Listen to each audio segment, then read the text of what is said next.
All right. Rabotai, Baruch Shechianu V'Kimonu Gimel L'Zman Hazeh. We're starting Masechet Sanhedrin. Masechet Sanhedrin. Oh, somebody. Masechet Sanhedrin. What's the Masechet about? Masechet Sanhedrin is about the court system in Eretz Yisrael. Okay. First thing we have to understand: under Jewish law or in Judaism, there is no difference between civil and criminal or religious laws. All the laws are all from HaKadosh Baruch Hu. They're all from Hashem. So the whole land is under religious rule. That means the Sanhedrin and the courts that are under them are all following the Torah. There is no thing as separation of church and state as we have here in America. Because in the time when they had the Beit HaMikdash and you had a Sanhedrin, everything followed the Torah. Now, that's not to say that separation of church and state that we have today in America is not a good thing. It's actually a very good thing, because we saw what happened when other lands had a religious land, like you had in Spain. You had the Spanish Inquisition. You had the English when they're kicking out of the Jews. Many times throughout history, lands that were religious based were very unfriendly to the Jews. Unfortunately, their religions that are not Judaism led to such things. However, in Eretz Yisrael, the whole land would be under Jewish rule, under Torah rule. The Sanhedrin dealt with every case. It dealt with matters of marriage and divorce, and dealt with matters of damages, paying back. It dealt with capital punishment. If someone was required to be killed, that also would have been dealt with the court. The court system, we're going to see when we start the Mishnah, there were three types of courts. You had a Beit Din of three, which we still have till today. There's three Dayanim. They deal mostly with cases of monetary issues, cases of people owing people money, people lending, borrowing, people damaging, and as such. That's what the Beit Din usually deals with, is cases of monetary issues. That's the three.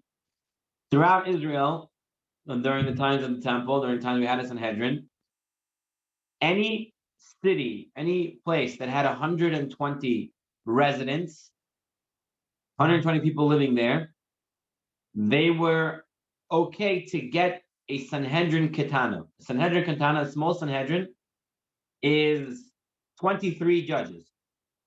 23 judges, and they can rule on cases of capital punishment. So if you had a court of 23, which you're able to have a court of 23 anywhere where there's 120 Jewish residents, that court could deal with cases of capital punishment. So that means all throughout Israel, in every city, in every place that 120 people, there would be a court of 23. Then you had the Sanhedrin Gadol, the big Sanhedrin, which was in the Beit HaMikdash, and they were the 71 members of the Sanhedrin Hagadol, the big Sanhedrin. They dealt with the most extreme laws. If a Kohen Gadol did something that he is a crime that is capital punishment, they would judge the Kohen Gadol.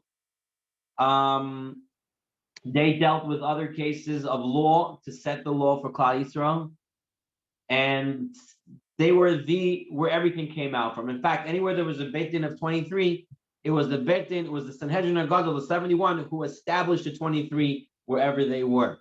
So the 71 was in charge of all the other small Beit Dins.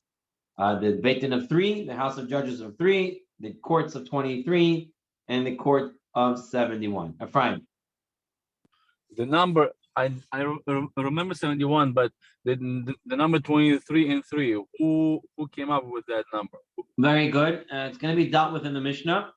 The 23 is going to be dealt with in the Mishnah, and it's based on verses in the Torah. And it's based on verses in the Torah, I guess, to 23 when you deal with nefashot, deal with capital punishment. The Beit Din of 3 is also based on verses in the Torah. It's in in Parashat Mishpatim. There, it talks about judges, and it says, so Hashem shares his name with judges, because judges are supposed to enforce the religious rule, religious law, the Torah law. So as such, he calls judges Elohim, which means Lord, Master. So they share that name. And in the Parsha Mishpatim, when it talks about courts, it uses the name Elohim, the word Elohim, 3 times. And from there we learned, that's going to be in the Gemara on Daf Bet Amud Bet, that you learn you have to have 3 judges for monetary cases.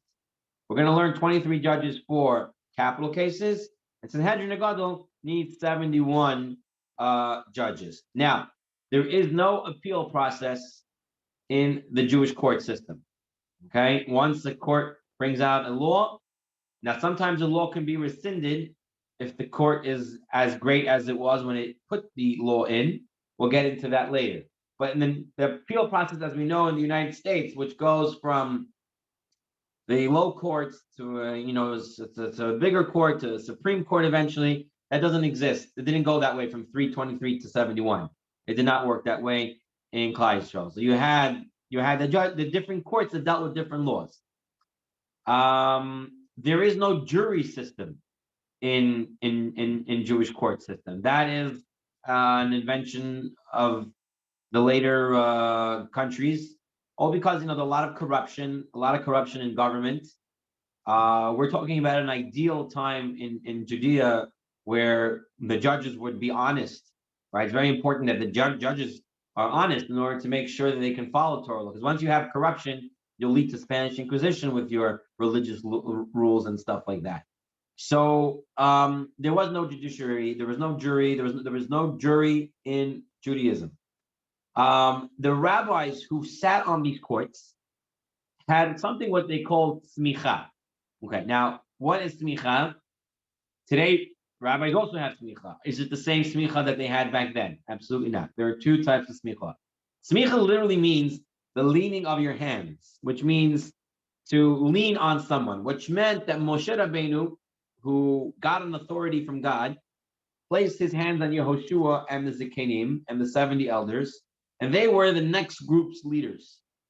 And they then gave their authority to future rabbis and future leaders. And that existed up around to the Mishnah time, that the time of the Tanaim, that existed.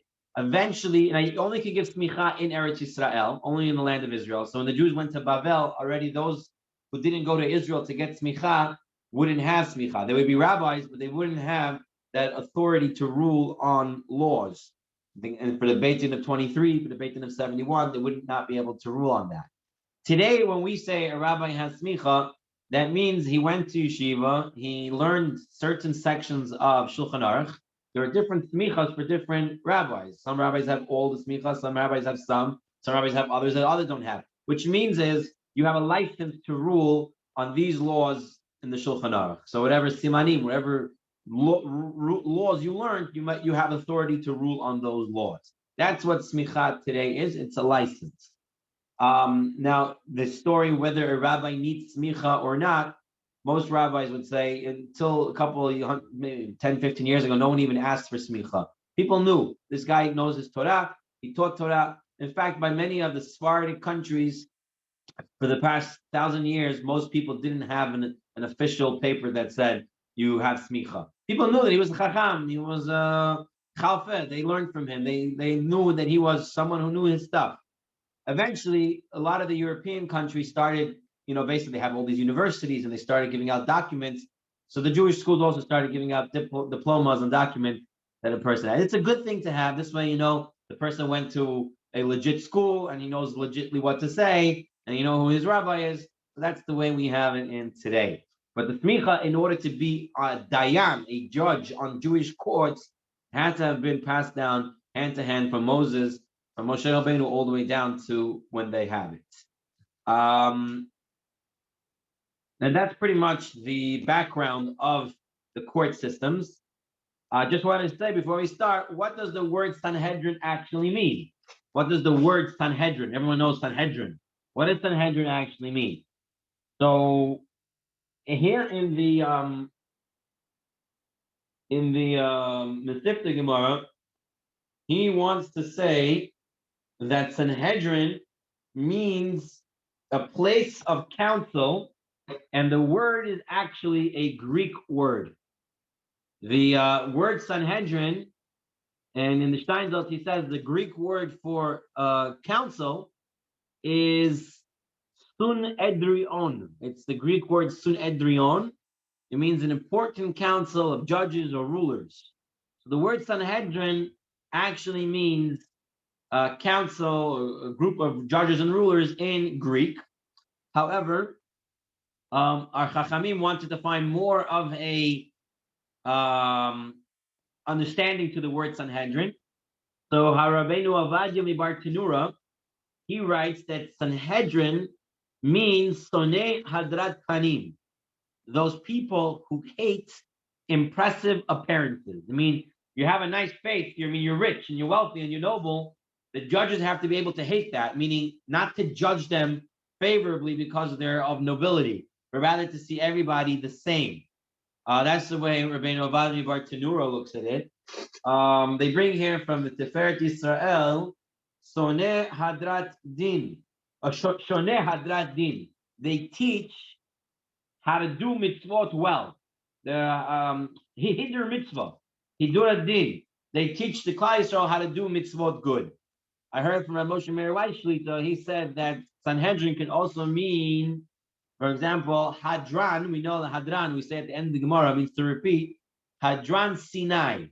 Sanhedrin, if you scramble up the letters, turns into Hadran Sinai. It's the job of the judges to return us to Sinai, or to return us to the Torah of Moshe Rabbeinu. Okay, so that is what Sanhedrin, the word, the etymology of Sanhedrin is. We'll now start the Gemara. We're starting the Mishnah. Tell you what Rav Yaakov Kamenetsky said when they finished the Siyam HaShas many years ago. When they did the Siyam HaShas, Rav Yaakov Kamenetsky was alive. They gave him to start the Shas again, and he started Masechet Berachot, and he said, our Chachamim tell us,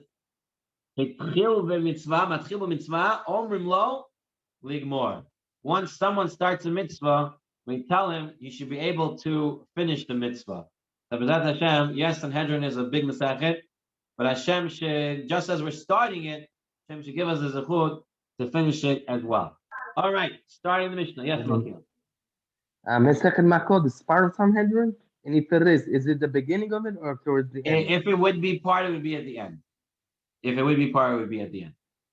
It would be the beginning of it or towards the end of it? Makot would be at the end. Like huh? Makot would be at the end of Sanhedrin. The end, thank you. Okay. Masechet Sanhedrin comes right after, Malkiel asked you a question, Masechet Sanhedrin comes right after the three Babas. So you know you have Baba Kama, Baba Metzia, and Baba Batra. After those three Masechtot comes Sanhedrin, and Tosafot says why. Look at Tosafot on the left, on the Gemara, on the Hebrew side. Acher Sheshana Dayanim B'tchila Bavei. Once they taught already the laws in the three Baba Kama, Baba Metzia, Baba Batras, Mashmi'enu B'kama Denain Otam. Now we're going to explain how many judges you need for each case. So that's where Masechet Sanhedrin comes right on the heels. I believe it's Tosfot Harosh says that at the end of Bava Batra, which is the last Bava before Masechet Sanhedrin, it says if you want to become smart, you should learn laws. You should learn about the Dayanim, and so here it says you should learn Yosek b'dinei mamanot. You should learn about monetary laws, and so Masechet Sanhedrin deals with a lot of monetary issues. All right, let's start off the Masechet. When you have cases about money cases, they have to be in front of three judges. Exactly which cases are we talking about? The Gemara is going to go into this when we get to it. Be'ezat Hashem. Three judges for monetary cases: gezilot, theft, vechavalot, and wounds, bishlosha. So theft is when someone steals something from somebody, he has to pay back. That has to be done in front of 3 judges, that whole court case. But chabalot is wounds, you damage somebody, also bishlosha. So the Gemara's question is going to be, you told me money is in front of 3, and then you're telling me 2 examples of money, of robbery and damage. So that's we're gonna, our first Gemara that we get to is going to be dealing with that. What else has to be in front of 3 judges? Nezek, the hatzi nezek. You remember about Baba Kama, you had the ox that gored somebody, right, and damaged property. So the first 3 times he damages, he's called a tam. He pays only half damages because he's not in the nature of oxes to damage. So therefore, he only has to pay half damage. But if now he already gored 3 times, then we know he's a damager and you have to pay full damages. So, and there are other cases where it's half damage and full damage. Anytime there's a case of half damage, full damage, for half payment, full payment, has to be done in front of 3 judges. Tashlume kefo. If the person has to pay back double, somebody stole something and he doesn't admit that he stole it, and then we catch him with it, he has to pay back double, kefo. V'tashlume arba v'hamisha bishlosha. And if someone stole an ox or a sheep, and then he either shechted it or sold it, the Torah tells us he has to pay either 4 or 5 times. That also has to be done in front of 3 judges. That case is also taken to 3 judges. Ha'ones v'hamfateh. So now we're dealing with a little bit more sinister type of crimes. Ha'ones is a rapist, someone who rapes. We're talking here, he's raping a girl who is not engaged or married. So she's a single girl. The other case in hamfateh is also, it's less similar to a rapist. It's a seducer, someone who seduces a girl to be with him. Again, she is a pnuya. She's not either engaged or married. That would have different dinim. So a ha'ones hamfateh, rapist or seducer, v'hamotzi shem ra. Motzi shem ra is another sinister case. This is a case of somebody who gets married and then says he was told, he was under the assumption everyone knew that the girl was a betula, that she was never married before, she was a virgin, and now all of a sudden he comes and he's with her and he finds her not to be a betula, and so and if she was with somebody during the time of her engagement to her marriage, so she wasn't a single girl at that time. She's actually hayab mitah. She might be killed off. Depending on witnesses or whatnot. And if he made it up and it's a lie, then he has to pay a fine to her father, and he can never divorce her without her consent. So these are the cases, and all these cases,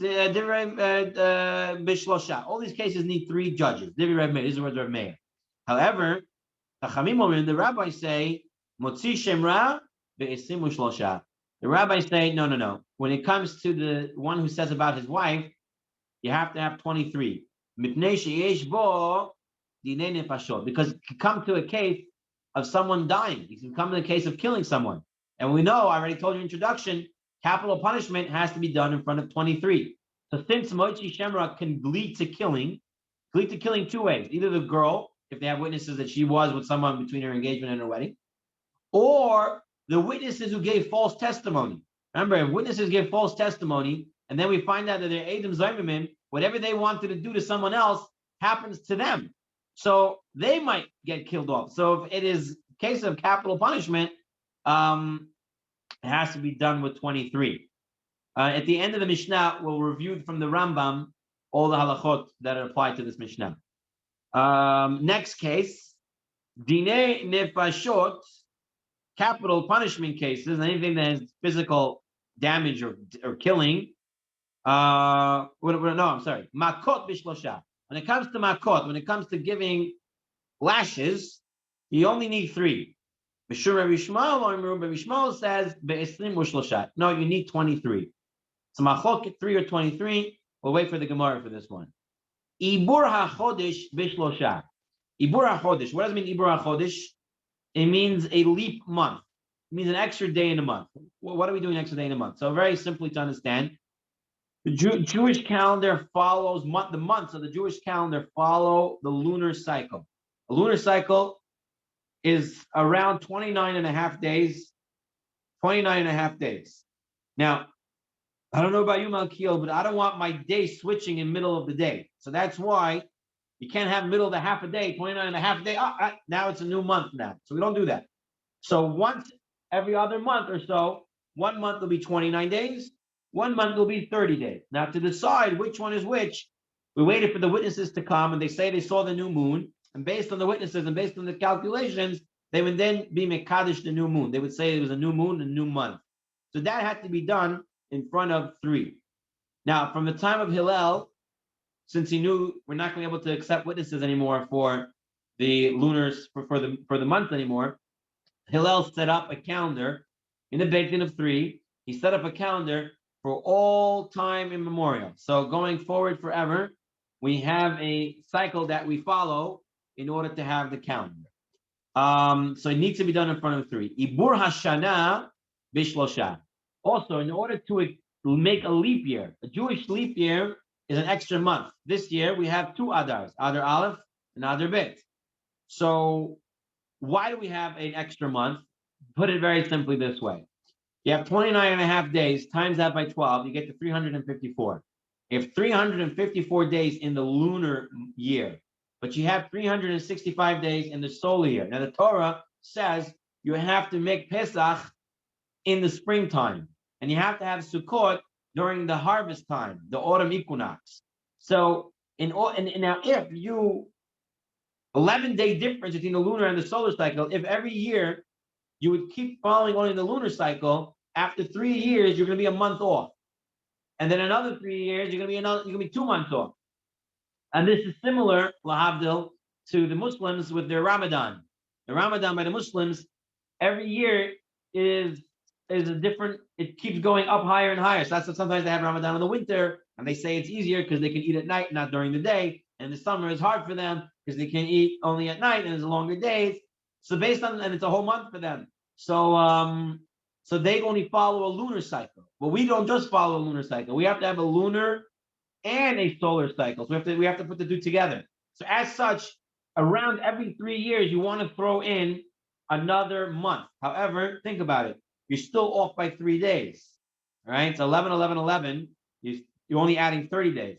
Therefore, when Hillel made this calendar that we have today, which he made in a Beit Din of 3, he added in the 19th cycle. It's usually every 3 years, but once in the 19th cycle, it's 2 years off.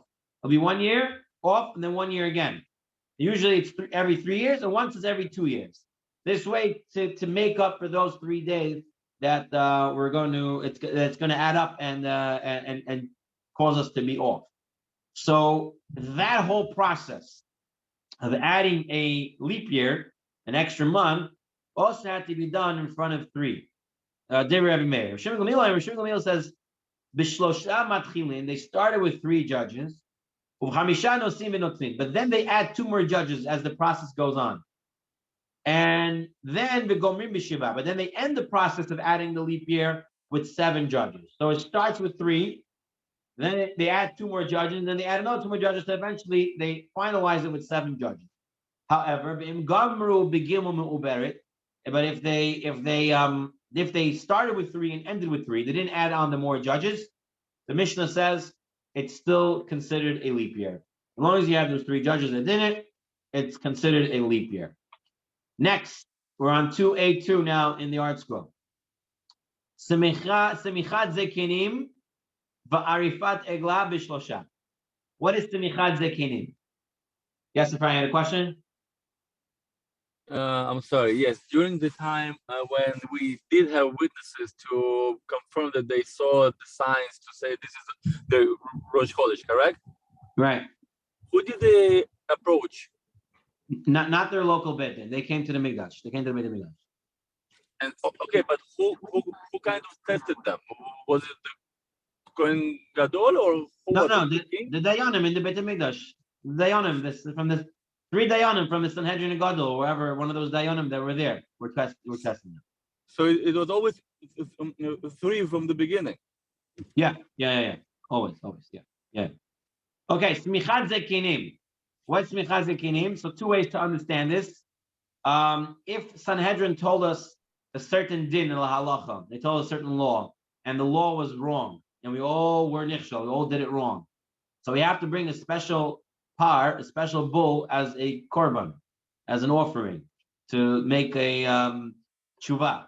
So 3 judges have to put their hands on that offering. Part of the korban was this smicha on the korban, to lean on the korban. So 3 of the judges had to do that. Or smichat zekinim could mean when you give smicha to a rabbi, also had to be done in front of 3 judges. The other case is Egla Arufa. Egla Arufa, everyone knows already this case. This is a case of someone who was found dead outside a Jewish city. You have to now see which city he came from. And that city needs a kapara, they need an atonement. So the measurement was done by 3 judges, That's what needed 3. And then the other process would be done just by the zekinim, by the elders of the community. Devi Rabbi Shimon, these are words of Rabbi Shimon. Rabbi Huda Omer Bahamisha. He says, no, you need 5 judges for this case. And why his opinion is 5? We'll see later on in the Gemara. Next case, Hahalitza. Halitza. This is a woman who, unfortunately, her husband died without them having any children. She falls to her husband's brother as a yibum, as a levirate marriage. If the husband's brother decides he doesn't want her, he has to do a process known as chalitza, where they take off the boot and they spit, and they say that he doesn't want to build his brother's house in Israel, and then she is free. So this process has to be done bishlosha, in front of 3 judges. Now, hame'unin, this is me'un, this is refusal. The me'un is a case, okay, the Torah gives the right for the father to marry his underage daughter. Someone who was underage, meaning under 12. The father has a right to marry her off. Basically, the father realizes he can't support her. He sees that he can't do it, so he finds someone that can take her, and she gets married in the sense of being now protected and supported by another person. Now, if the father dies and the mother has no money to keep this daughter at home, so the rabbis gave the mother rabbinic authority to marry her off, to either the mother or to her brother. The mother or the brother can marry her off rabbinically. Now, when she turns 12, if she wants to leave that marriage, she can just say, I don't want this marriage, and she can walk out of it. She doesn't need a divorce, no chalitza, no process. It's called me'un. She refuses it because the whole kiddushin, the whole marriage was rabbinic from the start. It was not a d'oraita marriage. As such, there was never really a marriage. And therefore, if she just wants to walk out, the rabbis gave her the authority to walk out. After 12 and a half, if she did not get out of the marriage, if she wants to leave, she will need a get. Up until 12 and a half, she can just refuse to get out. Yes. You had a question? So yeah, in the case the father died and the brother or the mother makes that decision, Right. she could come out of that binding Marriage. up until what age? 12 and a half. So when was she sold for marriage then, or given up for marriage? She was given to marriage somewhere before. She was a young girl. She was a young girl. They had no way to.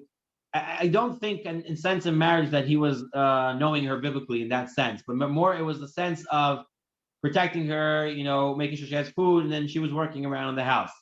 Then eventually, when she became mature enough for relations, then they would have relations. But until that point. But after 12 or 12 and a half, that's it. She would lose that right. Right. Because afterwards, it would become a biblical marriage. And then you would need a get. Up until then, he wasn't. So she was able to back out, to refuse. So that process of refusal also had to be done in front of 3 judges. Now, Rashi here says that this whole thing of me'unin is, he says, I'll read it to you in Hebrew and translate it. You could see in the art scroll, Malkiel, on the right side, me'unin, halfway down. Me'unin, yituma ketana, it's a orphan, shehasua ima ve'ahia, that her mother or brother married off, lidata, to her knowledge. Yotza'a below get, she can leave without get. Bimi'un, with refusal. Kol zaman shelo gadla, tachtav. As long as she did not become mature, 12 and a half. Ushlosha, in front of 3 be'inan, you need 3. Why? The kol tikkun rabbanan ke'en d'oraita tikkun. Since anything the rabbis established, they established it in the biblical way. So it's in the same sense as whatever the rabbis establish something, they try to establish it in the same way the Torah established the rule. So now the question is, what is me'un compared to? Is me'un refusal compared to get or compared to chalitza? Why? How much, when you give a get, when a person gives a get, does he need to have 3 judges there or not? You need 3 judges or not? It's a machloket poskim. Some say not, some say yes. From what I understand, that today they don't use 3 judges. They use 1 judge and 2 witnesses, and they could give a get. Similar to the way you do chuppah, you just have the rabbi beside the kedusha, and you have the 2 Adam. So if you're comparing me'un to get, so some poskim say me'un is compared to get, therefore get should have 3 also. Others say no, me'un is not compared to get, me'un is compared to chalitza. Chalitza needs 3, and me'un needs 3.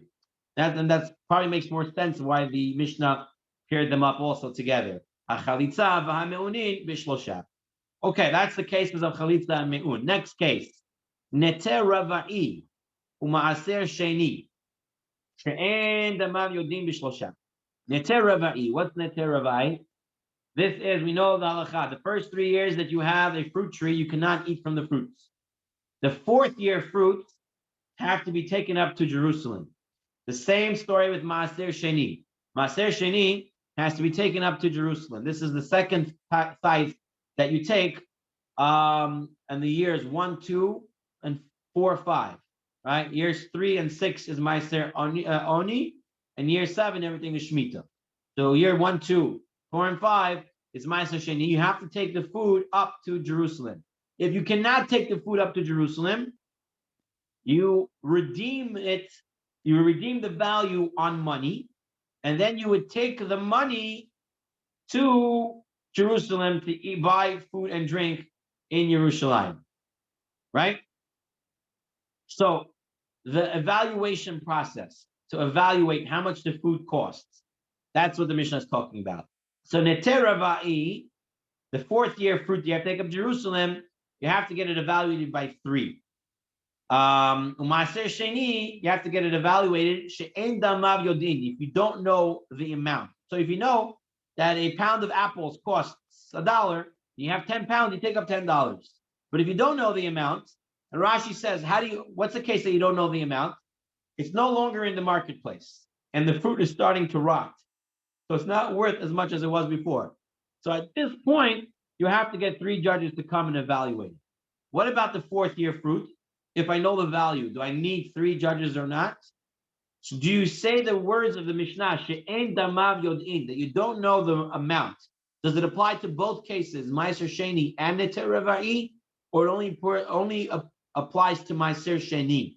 So Rashi, if you look at Rashi says she'en demehen yodin, that their money is not known. Rashi wants to say it goes on both cases, neter rava'i and Maaser Sheni. Only if you don't know the value, then and only then you need to get 3 judges to come and evaluate it. However, there are those who want to say no. Neter rava'i, you always have to have 3 judges. You want to know why? That's what the Rosh says. You want to know why? He says because 3 years you weren't able to get any profit from those fruits because they were orla. So now is the 4th year. Now you have to redeem it on money and take it to Jerusalem.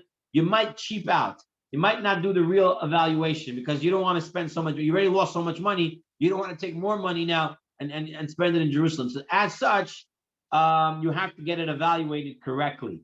Interestingly enough, the Rambam, we're going to learn later, is going to tell us that for this case of evaluating Maaser Sheni, it could even be a goy, could be one of the dayanim.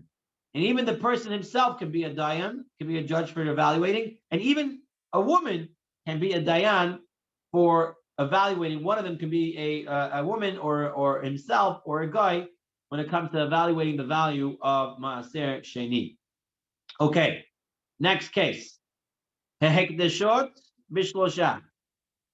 If the Beit HaMikdash, someone donated something to the Beit HaMikdash, and now the Beit HaMikdash has no need for it. You donated your iPad to the Beit HaMikdash. The Beit HaMikdash has no need for your iPad.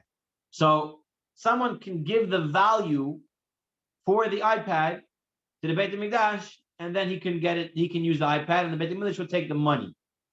That has to be done in front of 3. Ha'arachin ha'metaltelim bishlosha. Same thing with values of movable objects, animals, whatever it is.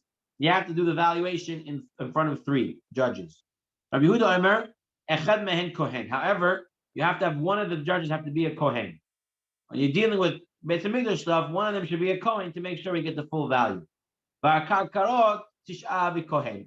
And if you're redeeming land, you need to have 9 men and a kohen. So 10 judges. One of them has to be a kohen.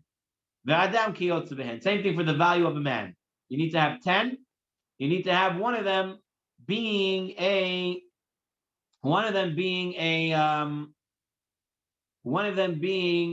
kohen. Okay.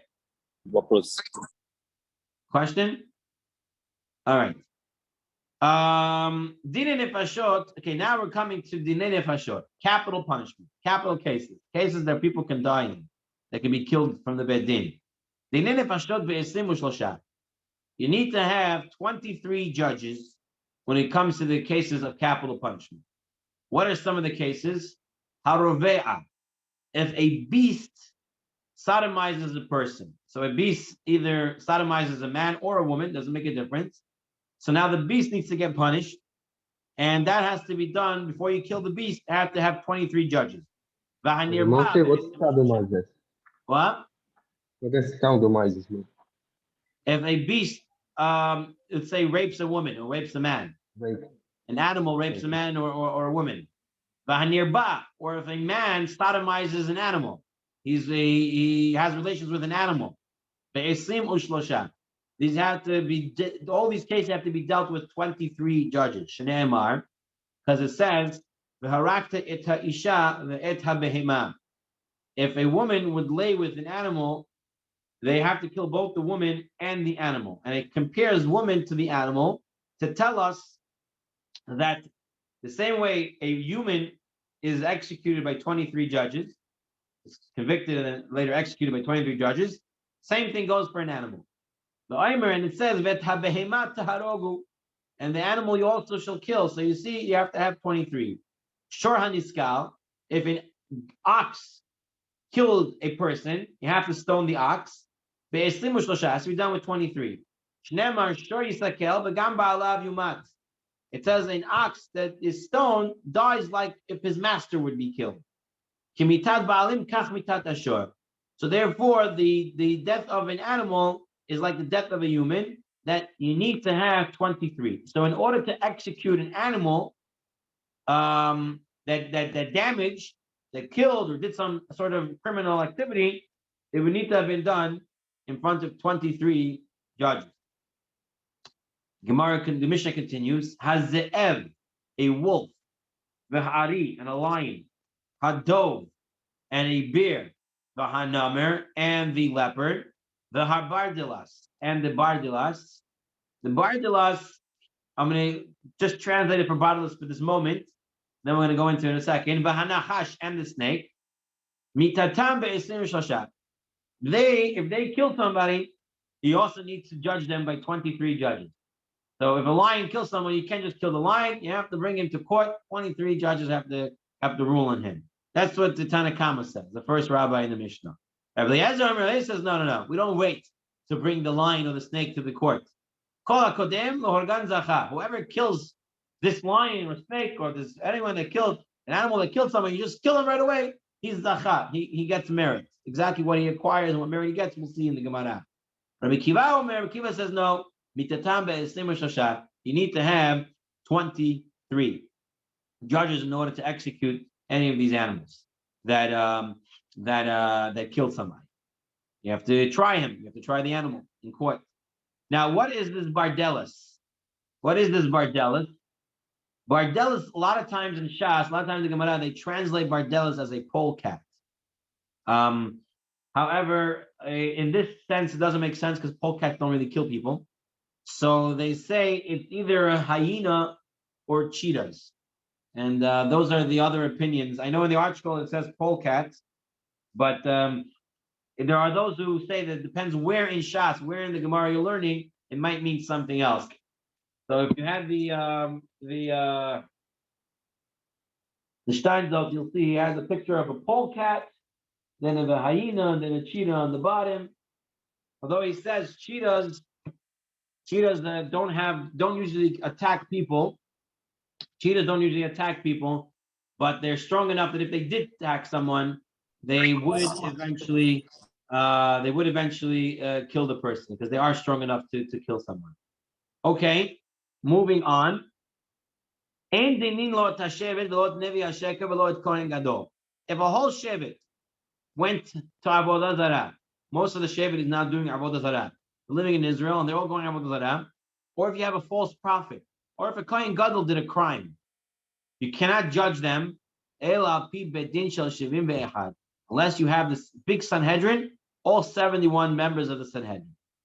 And you cannot go out to a optional war or discretionary war unless you have the court's approval. So in Judaism, the king is the commander-in-chief, just like similarly the Havdil to in America, the president is the commander-in-chief.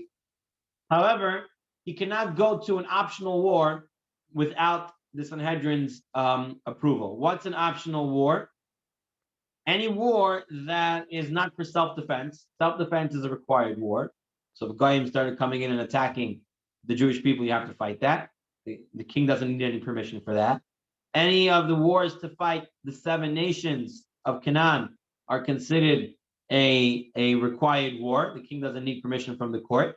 But if the king decided to do some sort of war exercise against like a neighboring country to add land or whatever else, then he would need permission from the Sanhedrin Gadol. Okay. You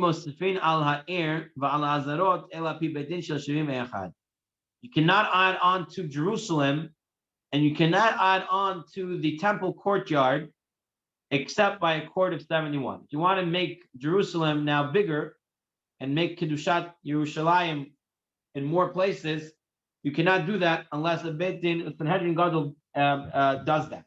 Same thing with extending the borders of the Beit HaMikdash. You cannot do that unless with the Beit Din of Sanhedrin, 71. That's why today, although they keep expanding Jerusalem, right, the New Jerusalem and other places in Yerushalayim, they do not have the same laws of actual Yerushalayim because you can't expand the Kedusha of Yerushalayim without the Sanhedrin's approval. And Osin, where are we? Okay. And Osin Sanhedriot Lishvatim, Ela Pi Beitin Shel Shivim Ve'echad. You do not make small Sanhedrins, the courts of 23, to deal with capital punishments unless it's done through the court of 71. The court of 71, the Sanhedrin Gadol, they set up the courts of 23 throughout Israel. And Osin Ir Hanidahat. You don't make a city of Nidahat, which means if a whole city went against Hashem and they went to serve Avodah Zarah, you would, if they went to serve Avodah Zarah, you would have to kill out all the people in the city and burn everything that's in there. It's called Ir Hanidahat. You don't do that unless you go through the Sanhedrin Gadol. Now the Mishnah digresses for a moment and says, if you have a city on the border, a border city, it's between Israel and Midian, wherever it is, between Israel and Jordan, Israel and Egypt, right? And the border city goes against Hashem and they all serve Avodah Zarah, you do not kill out that city. One reason is because you don't want to leave a border city empty. A border city empty is very dangerous because then you have a way into the mainland of Israel. So you don't want to leave a border city empty. Another reason is because they really didn't go to Avodah Zarah, but rather since they lived so close to Goyim, they were influenced by the Goyim. Therefore, you just have to work on them doing tshuva. It's not like they went on purpose against Hashem. Further, v'lo shalosh avalosin ahat u'shitayim. And if you had three cities that were Ir Hanidachat, 3 cities that went against Hashem and went for Avodah Zarah, you do not kill all 3 cities off. But 1 or 2, the Mishnah says you would be allowed to do. The Mishnah continues. Sanhedrin Gedolah. Hayta shel shivim ve'ehad. The big Sanhedrin, you needed to have 71 judges. The big Sanhedrin, 71 judges. Now, how do we know this? We're going to see in a second. And the small Sanhedrins, 23. How do we know the big Sanhedrin that is in the Beit HaMikdash? How do you know you have to have 71 judges? Shneimar. It says by Moshe Rabbeinu in Sefer Bamidbar. It says there, Moshe said, collect for me 70 men from the wise men of Israel. And they were going to help him in ruling the nation of Israel. And Moshe al Gabehin, and Moshe is on top of them. So how many you have? 70 plus Moshe? 71. So there you get your count for Sanhedrin of being 71. Rabbi Yehuda Omer, Shiv'im. But Rabbi Yehuda says, no, you're only 70. Moshe is not counted. Moshe was Moshe, and the 70 were 70. And therefore, you only need 70. The halacha, we had 71. In practical speaking, it was 71. Okay, now, this is a little, not challenging. You just have to pay attention. How do we know that the small Sanhedrin, the ones that deal with cases of capital punishment that are all over Israel, a court of 23, how do we know that they needed 23? Okay. Shneimar. So Mishnah says, because it says, B'shafetu ha'edah, b'hitzilu ha'edah. In Bamidbar, when it's talking about the judges helping Moshe, it says, B'shafetu ha'edah, they judged them, b'hitzilu ha'edah, and he saved them. The judges either were for prosecution, b'shafetu, they were prosecuting, and they either were saving, they were hitzilu, they were acquitting them from conviction. So now it uses the word edah. We know how much is edah. Edah shofetet ve'edah matzelet. Harei kan isrim. So you have 20. Uminayin le'edah shi'asaran. How do you know that edah is 10? Shneimar ad matay le'edah hara hazot. Yatzeu Yehoshua ve'Kaleb. All right, so let's just explain. When the 12 spies went to Israel to spy the land, they came back with a bad report. How many came back with a bad report? 10. The Torah said, until when is this bad congregation? When are they going to stop? And it calls them an edah, a congregation. So how much is a congregation? 10. That's why for a minyan, how many you need? 10. You learn this from here, from the cases of the 10 spies. Yes, Ephraim. Here, the edah shows a negative connotation. How can we use it? Exactly. You can. That's why in Yom Kippur we say we even let the sinners daven with us. It's a whole thing that even sinners can come and daven. So edah. So now it says v'shafetu ha'edah v'hitzilu ha'edah. You have a congregation prosecuting. You have a congregation acquitting. So now you have how many? 20. You have 20. So now we know you need at least 20. So where do you get the other 3 from? Uminayin lahavi od shelosha. The Mishnah says, where do you know to bring another 3? So because of what it says. Listen to this part now. Lo tiyeh aharei rabim l'ra'ot. Don't follow a majority to convict, to harm. L'ra'ot means to punish, to hurt somebody. So do not follow majority to convict. Shome'ani sheyeh imahem l'tovah. So I understand from this, I'm going to imply that if I cannot use a majority to convict, I can use a majority to acquit. Right? The Torah says, don't use a majority to convict. So I understand I can use a majority to acquit. In Cain, if that's the right understanding, Lama Ne'emar, why does it say, Aharei Rabim lehatot? Then go after the majority. I already know to go after the majority for acquittal. So why are you telling me to go after the majority? So you tell me, don't go after the majority to convict. I understand, go after the majority to acquit. And then you're telling me, decide by the majority. I already know to decide by the majority.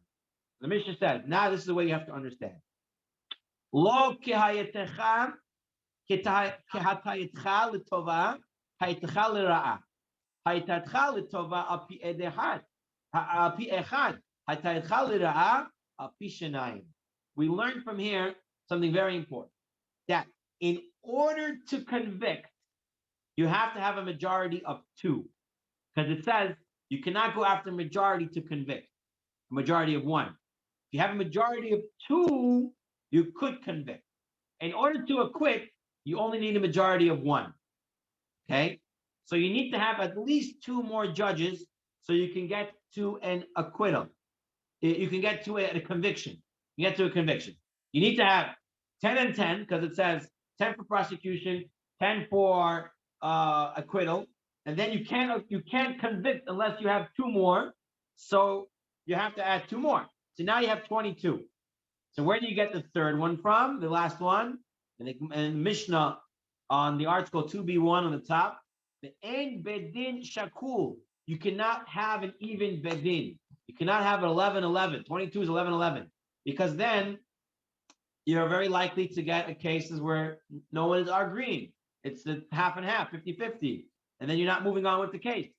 So mosifin alehem odechad. So you add 1 more, so it shouldn't be equal. So now you have 23, and that's how you got to 23, because the pasuk says v'shafetu ha'eda ve'itzilu ha'eda, and then you need to have 2 more to convict, because it says acharei rabim lo ti'eh acharei rabim l'ra'ot. So you need to go after 2. So you got the 22. In order not to make it equal, you need to add 1 more, and you get the 23 judges for capital punishment cases.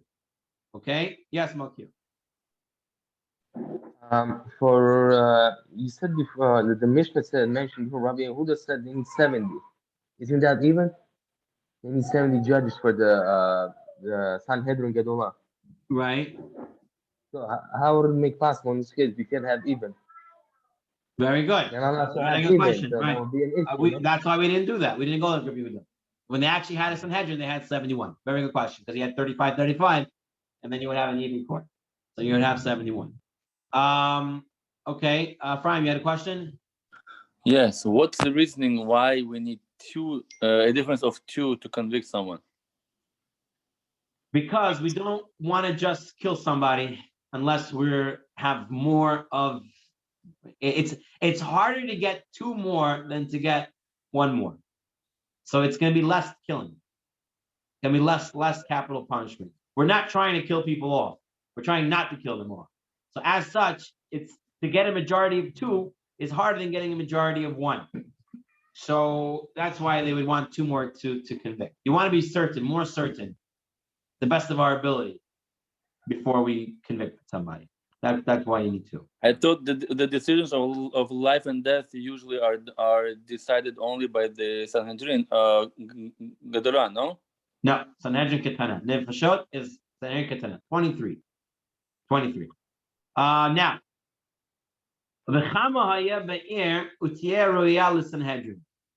how much people do you need in a city in order to have a Sanhedrin Ketana, the 23? How many you need people in the city? So the Gemara says, 120.